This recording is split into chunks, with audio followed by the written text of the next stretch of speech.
Welcome to the Late Night Gamer and turn 2 of Unconditional Surrender Case Blue. Now I can promise that this turn will go much faster than the previous one, because now we have covered, I think, all of the game concepts, so we should be ready to just start directly and head directly into the next turn. So we start with the weather phase, and so what you have here is August 1942, and still in August the weather is going to be fair. After that we head straight into production, and we will determine production for every faction. Everybody gets the same as last round. 8 points for Germany, 1 point for Italy and Hungary, 2 points for Romania, and 12 points for Soviet. Economy. Head straight into operation phase, and we start with the Axis player. So this is the entire situation now in Case Blue. The Axis advancement sort of came to a stall here last round, but on the good side we managed to save the Panzer unit from being cut off. No, okay, so the Panzer unit should have a low supply, must have a low supply marker on it. So the Panzer unit, it's here, and it desperately needs to get away. So that has to be one priority, to break out of this deadlock that the Panzer is in. There are no units that are going to be available for me this round either, so I can use all the points for movement and then save just a few in case I get reduced when the Soviets are taking their counterattack. I can't use the Air Force. Luftwaffe is completely exhausted with 6 sorties. And I found out that I did a slight mistake in my previous video when I supported the Romanian infantry with the German Air Force. You can't do that. At least one army of the same nation as the Air Force must participate in the battle. That makes it tougher for the Romanians down here. Let me illustrate my predicament and also the beauty of this game. What I can do with this Panzer unit and this field unit in combination, I can advance up here and try to take away this unit here. If I do that, I will say they have to retreat. I will relieve the pressure of the Panzer, sort of, but they still can't trace supplies even if this one is out of the game, because they have to get to railroad within 2 hexes. This unit, the 12th, has a zone of control here and here, so they have to track around 1, 2. That's not a railroad. So the only way that I can push further into Russia now with this tank unit here is actually to free Voronezh or take Voronezh. If I do that, then I can use this as a supply line that connects to this railroad and exits the map. But I have to clear out this unit here, because it will stop the supply transport going through here, because the 21st has an enemy zone of control here. So I can't just rush ahead. I really need to free up the supply lines. Rostov is an objective, but if I advance with my 17th army into Rostov, I cannot trace supplies out of Rostov, because the 12th blocks it. You block this railroad. So it seems to me that the 12th is the key, and Voronezh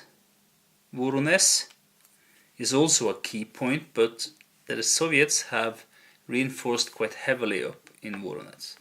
Okay, so that was just a little bit of the tactical situation I wanted to show you, and why I think this game is so great. This is, I don't know what to do. I don't feel that there's any good options.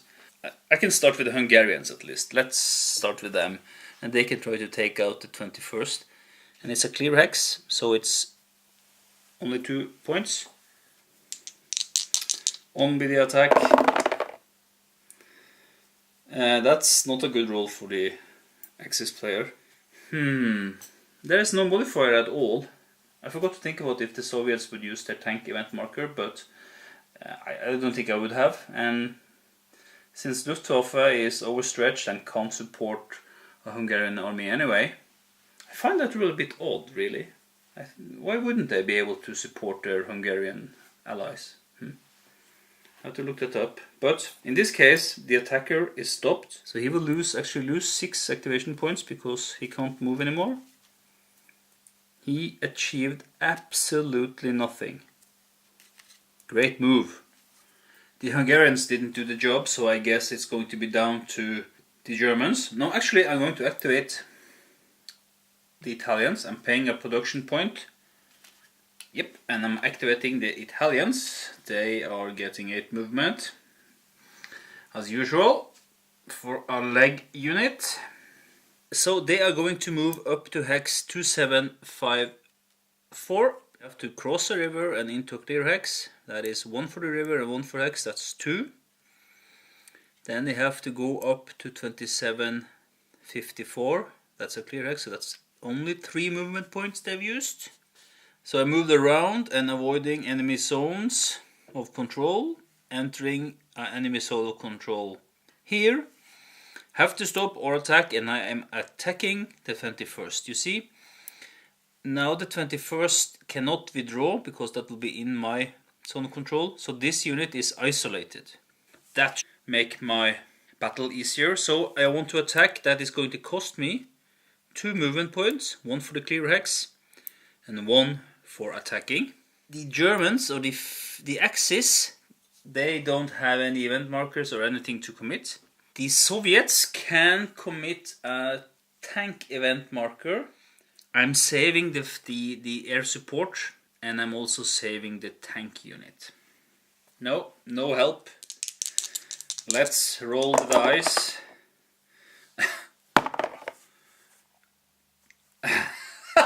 Okay, that's a good roll for the Axis player for sure. So we agreed no modifier except +2 for the attacker. So it's a DD. Well, we know that DD is defender disrupted, so that's a step loss or reduction already there. But it also says that the defender must retreat. And if it cannot retreat, then I have to apply the defender cannot retreat result, which basically says that I have to reduce it once more.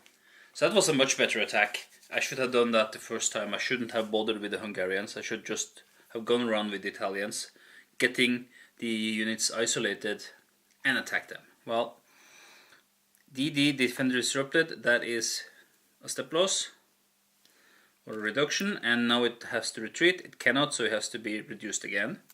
So we'll put this in the eliminated box. Now I need to consider if I want to take ground or advance after combat. No, there's no point going there. Instead, I have 3 points left. I will turn south with the Italians. 1 point there, 2, 3. Using up all the points, all the movement points. The 9th Army is now isolated as well. It can't go here, can't go here. It can't retreat here, it cannot retreat here, and most certainly not here. I'm going to add 1 air support, 1 to the battle. Yeah, the Soviets are flying air support. Have to try to do something, but I'm saving the tank event marker.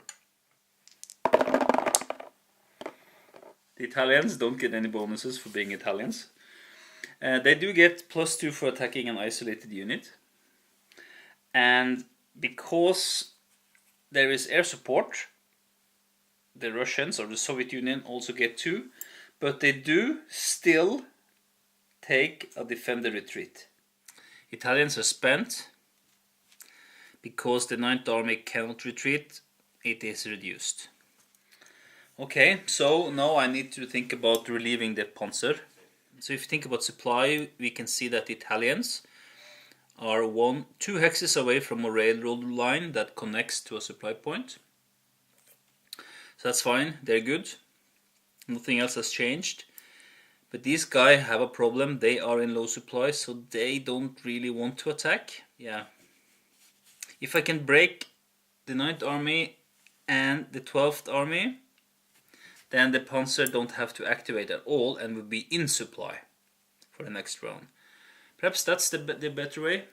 I'm activating the German 6th Army, so they get 8 points.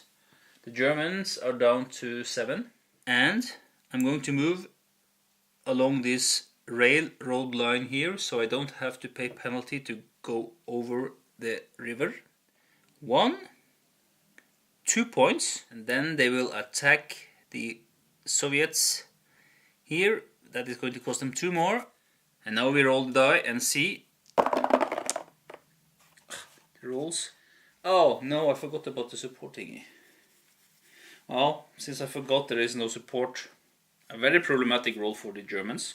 They get +2 for being Germans though, and they get +2 for attacking a unit that's isolated. That's not bad. The isolated unit has to take a -2 for being reduced, and you see now they have to retreat and they cannot, so they are actually eliminated as well. This army is eliminated. The 6th Army are taking possession, not position. Well, both actually, because they can trace their supply 1, 2 back to a railroad line that leads off the map in the western direction, so they're good. They still have 4 points left. They could actually attack the 37th. If they want to do something, they have to go here and attack the 37th. If they move into here, they are more than 2 hexes away from a railroad line they can use as supply. In order to advance any further, I have to take Voronezh, so I can trace supply up to Voronezh and out here. So for Panzers, we are depending on you guys. Let's activate the Romanians and give them 8 points of movement. 1, and they follow the railroad. 2, up in the mountains and attacking into a rough in fair weather. That's 2 points for attacking into a rough and 1 point for attacking, so that's 3 points. Okay, so the 12th is not treated as an isolated unit simply because it's next to a friendly city and also next to a friendly unit. Actually 2 friendly units, so they are good. I'm going to declare an assault. Then the 17th, I will pay a production point from Germany, bringing them down to 6 points. Activating the 17th. I'm joining in on the assault. Question is if I should activate the Panzer and have them bring them along. Yeah, it's important, I will do it. The Germans are down to 4 points of production, and they are participating in the assault. They have low supplies. If the Panzer were the lead attacker, they would have to take a -2 modifier to the roll. But they are acting as support units, so they don't have to do that. It's only the lead or primary attacker that will apply the modifier for supplies. Please let me know if that's wrong, but that's how I read it. I'm going to declare that the 17th are the primary attacker, simply because they are German and will get a +2 on their die roll. Of course, there will be air support from Soviets, and now is the time also for the Soviets to throw in the tanks. Alright, good luck to both sides. I have no idea what to expect now. Okay, that's a very interesting roll. Is that enough? That is probably not enough. The primary attacker was a German unit, so that's +2. They will get a -1 for attacking into a rough. Then they will get +2 because one of the supporting unit is a tank unit, and they will get +1 for the Romanians. And the Soviets get +2 for air support and +1, +2 for being tanks. Not a chance. No effect. Oh no. Okay, well at least we get to demonstrate some interesting principles in the game. I'm not sure if I should take up a career as a military commander. There's no effect. It means that the 17th is spent, the Romanians are spent, and the Panzers are spent. This event marker comes back next round. I have one more chance to save the Panzer unit. I can initiate a desperate attack on Voronezh. I have to do it, I have to try. So 2 points. Activating the Panzer, the 4th Panzer, driving up 1, 2, 3, 4. That leaves me with 6 points. And to attack in a city, it will cost 2 because of the city and 1 to attack. That's 3 points. I can make 2 attacks. There are no vent markers and there are no available air force, so we just roll. Oh! What is wrong with the Germans? This is terrible. The Russians get 2 because there are tanks. The Germans get 2 for being German and 2 for the tanks. It's actually -1 for the city. Yep. What do we have now? Well, we still have attacker stopped. So attacker is stopped. Unit is spent. I'm a terrible commander. Oh no, I forgot about the supply thingy again. Now I ruined my 2nd Panzer. I can't truck supplies, I can't go there. Oh no, No, I must admit I am on the verge of retaking this episode. Man, I have to put a low supply marker on these guys. I'm not going to use the last Romanian army to attack across the strait here. It's an impossible task. I'm not going to do it. So let's look at the supply lines as we already have established. The German 4th Panzer is now out of supplies. Well, the Italians are in supply. And the 6th Army, 1, 2 is in supply. The 1st Panzer, 1, 2 is out of supply. So he goes from low supply to no supply. Romanians are in supply. The 17th Army are in supply. Well, at the very least I'm demonstrating how you should not play the game. German operation phase is over and now we are going straight to the Soviet operation phase. Activating 1 point to activate the 37th Army. And then we spend 2 attacking the 1st Panzer. Nobody has anything to add to the combat, so it's just a matter of rolling the die. Oh! So they get +2, the Russians, or the Soviets get +2 for attacking an isolated unit. Okay, so the Germans, they are a tank unit, so they get +2 at least. They get something. Now, we have to take into account that they have no supplies, so the modified roll is divided by 2. They're down to 2. They get a defender disrupted. Defender disrupted means they have to be reduced.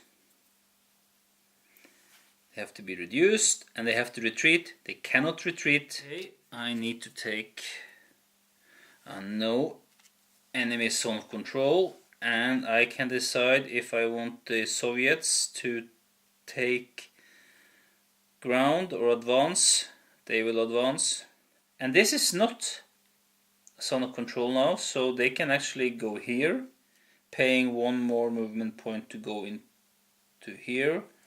1, 2, no, I will stay back. I'm not doing the same mistake as the Germans have been doing. Okay, I'm good.